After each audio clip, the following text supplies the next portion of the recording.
ఒక ఊళ్ళో ఒక పెద్ద అడవిలో ఒక సింహము ఎక్కడైనా నీళ్ళు దొరుకుతాయా అని చూస్తూ ఉంది.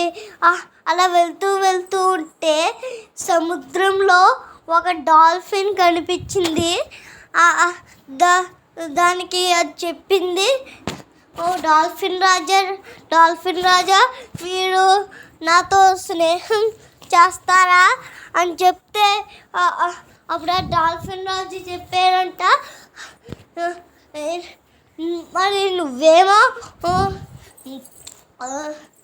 నీటిలో ఈత కొట్టగలవు, చెట్టు పైకి ఎక్కగలవు, నేల మీద నడచగలవు, అలా చేయలేం కదా, అయినా నువ్వు కూడా నాలాగా నీటి అడుగున దిగలేవు అని చెప్పింది. అప్పుడు ఆ సింహం రాజు అలాగే అని చెప్పి దాని పని దాన్ని చూసుకుంటున్నాడు.